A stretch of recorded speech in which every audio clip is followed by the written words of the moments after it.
नमस्ते जी। वैदिक राशि में आपका स्वागत है। आज का हमारा विषय है आर्य समाज ईश्वरीय ज्ञान वेद का प्रचारक संसार का अनोखा संगठन है। आज के इस लेख के लेखक हैं वैदिक विद्वान मनमोहन कुमार आर्य, देहरादून से। आइए विषय की ओर चलते हैं। संसार में अनेक संगठन हैं जिनके अपने अपने उद्देश्य व लक्ष्य हैं तथा जिसे पूरा करने के लिए वह कार्य व प्रचार करते हैं। सभी संगठन या तो धार्मिक होते हैं या सामाजिक, जिनसे इतर भी अनेक विषयों को लेकर अनेक संगठन बनाए जाते हैं। देश की रक्षा करने के लिए भी सभी देशों की सरकारें अपने अपने देश में सेना बनाती और रखती हैं। उनका अपना एक प्रमुख उद्देश्य देश की आंतरिक और बाहर शत्रुओं से रक्षा करना होता है। प्रत्येक मनुष्य की आवश्यकता है कि उसे यह बताया जाए संसार कब और कैसे किससे उत्पन्न हुआ, कौन इसे चला रहा है, कैसे और किससे इसकी प्रलय होती है, पुनः क्यों और कैसे अस्तित्व में आता है। मनुष्यों को इसके विषय में ज्ञान देने वाला कोई संगठन व संस्था होनी चाहिए, जहाँ जाकर उसे अपने अतीत, वर्तमान और भविष्य के विषय में ज्ञान कराया जाता हो। दुख और सुख के कारण रहित सहित संसार में दुखों पर विजय प्राप्त करने के उपाय बताए जाते हों। मनुष्य अपनी शारीरिक, आत्मिक और सामाजिक उन्नति कैसे कर सकता है, इसका ज्ञान और प्रशिक्षण देने वाला संस्थान और संगठन भी समाज में होना चाहिए। जब हम इन सभी प्रश्नों पर विचार करते हैं तो हमें संसार में कोई ऐसा संगठन दृष्टिगोचर नहीं होता जो इन सब अपेक्षाओं की पूर्ति करता हो। जितने भी धार्मिक और सामाजिक संगठन हैं वह मनुष्यों को सब विषयों का ज्ञान देने में पूर्णतः असमर्थ हैं। इसका कारण है कि वह वैदिक परंपराओं से दूर हैं। उनमें से कुछ तो वैदिक सत्य ज्ञान के द्वेषी और विरोधी भी हैं। वह सत्य ज्ञान वेद से लाभ उठाना ही नहीं चाहते। आज के आधुनिक युग में भी अपनी अपनी मध्यकालीन बातों की, अविद्या की बातों को ही स्वीकार करते हैं और अन्यों को भी अपने अपने मत में येन केन प्रकारेण अविद्या, छल, बल और लोभ आदि से प्रविष्ट और परिवर्तित कराना चाहते हैं और कर रहे हैं। ऐसी स्थिति में हमें विश्व स्तर पर केवल आर्य समाज ही एक ऐसा संगठन दृष्टिगोचर होता है जो मनुष्य जीवन विषयक आवश्यकता ज्ञान से भली भांति पूर्ण है। वह अपने स्थापना काल से सभी मनुष्यों की विद्या, सृष्टि की उपलब्धता, इतिहास, संस्कृति सहित मनुष्यों के जीवन की सभी शंकाओं का निवारण करने के साथ ही उनके लिए दुखों को दूर करते हुए भविष्य में सुखदायी जीवन प्रदान करने की योजना प्रस्तुत करता है, उसे क्रियात्मक रूप से प्रस्तुत दिखाता भी है। मनुष्य के जीवन की स्वाभाविक जिज्ञासाएं व प्रश्न है कि वह कौन है, उसका स्वरूप कैसा है, वह संसार में कहाँ से आया, उसका यहाँ आने का प्रयोजन क्या है, उस प्रयोजन की पूर्ति के साधन और उपाय क्या क्या है, यह सृष्टि कब और किससे बनी, यह सृष्टि का निमित्त और उपादान कारण क्या है, उन कारणों को जानने के साधन क्या हैं, उन्हें जानकर मनुष्यों को क्या लाभ होते हैं। यह भी प्रश्न है कि क्या हम अपने जीवन के सभी दुखों से मुक्त हो सकते हैं और पूर्ण सुख और आनंद की अवस्था को प्राप्त हो सकते हैं। इन सभी प्रश्नों सहित अनेक आवश्यक प्रश्नों के उत्तर भी हमें वैदिक साहित्य, आर्य समाज के विद्वानों और ऋषि दयानंद रचित साहित्य सत्यार्थ प्रकाश, ऋषि जीवन चरित्र, ऋषि आर्य विद्वानों के वेद भाष्य, विस्तृत साहित्य का अध्ययन करने से मिल जाते हैं। इसी कारण से आर्य समाज महाभारत के बाद विश्व का एक अपूर्व अद्वितीय संगठन है जिसकी आवश्यकता प्रत्येक मनुष्य को है। आर्य समाज के पास उपलब्ध वेदों के ज्ञान को प्राप्त कर सब मनुष्य निभ्रांत ज्ञान की आवश्यकता को प्राप्त होकर सबका मौलिक जो है लौकिक और पारलौकिक दृष्टि से कल्याण होता है। हम चाहते हैं कि इस लेख में ऐसे कुछ प्रमुख विषयों पर विचार करें। आर्य समाज की स्थापना असत्य को दूर करने, सत्य मान्यताओं के प्रचार करने के लिए ऋषि दयानंद द्वारा मुंबई में 10 अप्रैल 1875 को की गई थी। मनुष्य को सत्य ज्ञान आदि काल में परमात्मा से वेदों के माध्यम से प्राप्त हुआ था। वेदों का अध्ययन करने पर इस निष्कर्ष पर पहुंचते हैं हम कि वेद सभी मान्यताएं वेदों की सृष्टि क्रम और ज्ञान विज्ञान के अनुकूल होने से सर्वथा सत्य है। सभी मनुष्यों को संसार के ईश्वर अस्तित्व का बोध भी सृष्टि के आरंभ में परमात्मा प्रदत्त वेद ज्ञान से हुआ था। वेदों में ईश्वर के सत्य स्वरूप पर विस्तार से प्रकाश डाला गया है। वेद ज्ञान अपने आप में पूर्ण है। वेद ज्ञान को दूसरे मनुष्यों को समझाने के लिए ही ऋषियों ने वेदों की व्याख्या के ग्रंथ लिखे हैं जो वैदिक साहित्य के नाम से जाने जाते हैं। सभी ग्रंथ वेद के किसी विषय की व्याख्या कर उसे पाठक को समझाते और संतुष्ट करते हैं।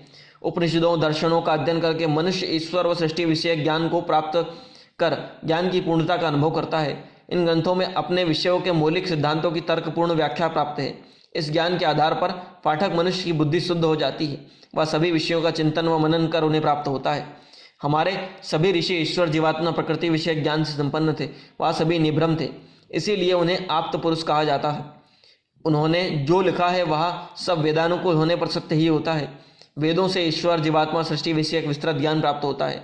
वेदानुकूल योग दर्शन से मनुष्य योग के अभ्यास, ईश्वर के ध्यान, समाधि से सर्वव्यापक, सर्वंतर्यामी परमात्मा के साक्षात्कार कर लेता है। ईश्वर के साक्षात्कार से व्यक्ति के समक्ष ज्ञान विषयक सभी ग्रंथियां खुल जाती हैं। योगी का आत्मा पूर्ण शुद्ध हो जाता है और वह संसार के कल्याण और परोपकार में ही अपना जीवन अर्पित करता है। ऐसा ही जीवन ऋषि दयानंद का था। उन्होंने विलुप्त वेद और वेद ज्ञान को हमें प्रदान किया। मनुष्य जीवन की सभी रहस्यों का अनावरण और शंकाओं का समाधान भी उन्होंने अपने मौखिक प्रवचनों सहित अपने सत्यार्थ प्रकाश, ऋग्वेद भाष्य भूमिका, आर्याभिविनय, संस्कार विधि, ऋग्वेद यजुर्वेद भाष्य आदि के द्वारा प्रदान किया। ऋषि दयानंद का प्रदत्त वैदिक साहित्य को पढ़कर ही मनुष्य प्रायः सभी शंकाओं का निवारण हो जाता है। ऋषि दयानंद के सभी ग्रंथ सांप्रदायिक ग्रंथ न होकर शुद्ध ज्ञान सत्य पर आधारित ग्रंथ हैं, जिन्हें अपनाने से मनुष्य मात्र को लाभ और कल्याण प्राप्त होता है। यही कारण है कि वेद प्रचारक आर्य समाज वेदों व ऋषि दयानंद का प्रतिनिधि संगठन है, जिसे राग द्वेष से रहित उच्च कोटि के बुद्धिमान व मनुष्यों द्वारा अपनाकर वेदों का आचरण और प्रचार किया जाता है। वैदिक विचारधारा व सिद्धांतों को अध्ययन करने पर वैदिक धर्म ही संसार के सभी मनुष्यों के लिए उत्तम सुखकारक और उन्नति प्रदान करने वाला मत सिद्ध होता है। अतः सभी मनुष्यों को वेद और वैदिक साहित्य सहित ऋषि दयानंद के सभी ग्रंथों का विशेष रूप से अध्ययन करना चाहिए। ऐसा करने पर उनका वर्तमान जीवन व इहलोक तो सुधरेगा ही, साथ ही परजन्म में भी उनको उन्नति और मोक्ष की प्राप्ति होगी। यही निष्कर्ष वेद और वैदिक साहित्य के सभी निष्पक्ष अध्येता और मनीषियों के हैं। इसी कारण से अतीत के सभी मतों और विचारधाराओं के विद्वान लोगों ने वैदिक मत को अपनाया है। सृष्टि के आरंभ काल से महाभारत युद्ध के समय तक देश में वेद और ऋषि परंपराओं के विद्वान होने के कारण 1.96 अरब वर्षों तक संसार में अज्ञान और अविद्या से युक्त कोई मत अस्तित्व में नहीं आ सका।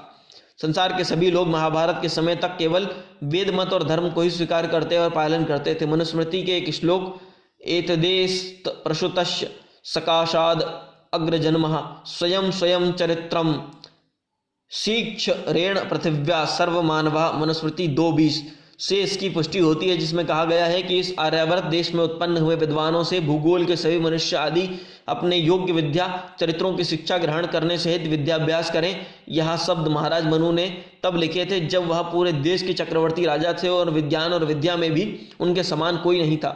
वैदिक साहित्य के अध्ययन से विदित होता है कि संसार में वेद से विद्या और प्रेरणा ग्रहण करने का क्रम सृष्टि के आदि से महाभारत काल तक चला। आर्य समाज ने समस्त वैदिक ज्ञान विज्ञान परंपराओं को अपने भीतर समेटा हुआ है। वह अपने किसी हानि लाभ के लिए अपितु विश्व के कल्याण के लिए सर्वश्रेष्ठ वैदिक विचारधारा और सिद्धांतों का प्रचार करता है। वेदों की मान्यता है कि संसार में ईश्वर, जीव और प्रकृति तीन अनादि हैं, नित्य अविनाशी पदार्थ हैं। ईश्वर का जीव चेतन सत्ताएं हैं। ईश्वर सच्चिदानंद स्वरूप, सर्वज्ञ, सर्वशक्तिमान, सर्वव्यापक, सर्वंतर्यामी सत्ता है। जीव अनेक व अनगिनत है। वह अल्प परिणाम और अल्पज्य, ससीम, जन्म मरण धर्मा सत्ता है। प्रकृति जड़ है, 3 गुणों सत्व रजस तमस गुणों वाली है। इस प्रकृति से ही प्रकृति के अणु परमाणु महातत्व अहंकार बुद्धि पंचमात्राएं 10 इंद्रियां मन बुद्धि सहित पंच महाभूतों का निर्माण परमात्मा ने किया है। इन्हीं से समस्त दृश्यमान जगत और ब्रह्मांड बना है। यह सृष्टि परमात्मा ने अपनी अनादि शाश्वत प्रजा जीवों के सुख के लिए बनाई है। ईश्वर अनादिकाल से जीवों के कर्मों के अनुसार सुख और दुख देता आ रहा है। वेद ज्ञान प्राप्त कर वेद अनुसार समस्त कर्मों को करने से मनुष्य की आत्मा की मुक्ति होती है, जिसमें वह सभी दुखों से मुक्त होकर ईश्वर के अमृत और असीम आनंद से युक्त सुखों को प्राप्त करता है।